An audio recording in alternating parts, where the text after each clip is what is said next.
പിശുക്കനാ നന്ദേട്ടൻ. ആറ് പിശുക്കൻ. മറ്റുള്ളവർ സ്നേഹിക്കണം, തിരിച്ചു തരില്ല.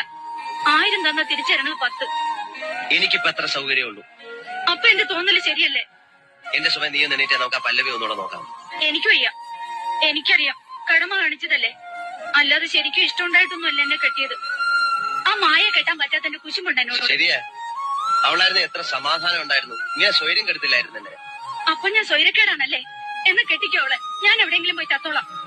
നീ പോയി ചാവ്, എനിക്കൊരു ചുക്കുമില്ല. ഞാൻ നല്ലൊരു മാവ് വെട്ടി അങ്ങ് തേപ്പിക്കും. അമ്പടാ, ആശ മനസ്സിലിരിക്കുള്ളൂ. അങ്ങനെ ഇപ്പൊ സൂഹിക്കണ്ട, കൊല്ലും ഞാൻ രണ്ടിനെ. അതെങ്ങനാ, നീ മരിക്കില്ലേ? പ്രേതായിട്ട് വരും ഞാൻ.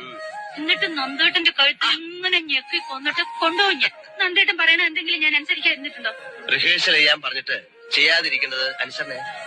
നീ ഇങ്ങനെ മടി പിടിച്ചിരുന്നാൽ എങ്ങനെ? വേറെ വല്ല കുട്ടികളായിരുന്നെങ്കിൽ 2 മാസം കൊണ്ട് ചിട്ടപ്പെടുത്താവുന്ന. ഇതിപ്പോ നാളെത്രായി? നിന്റെ മടിയാ. എന്നാ വേറെ കുട്ടികളെ പഠിപ്പിച്ച് അവതരിപ്പിച്ചോ? ഞാൻ പറഞ്ഞു വേണ്ടെന്ന്. അതിന് നിന്നെ പോലെ ലക്ഷണമൊത്ത ഗ്രേസ് ഉള്ള ഒരു കുട്ടിയെ കിട്ടണ്ടേ? ആ, അങ്ങനെ തുറന്നു പറ.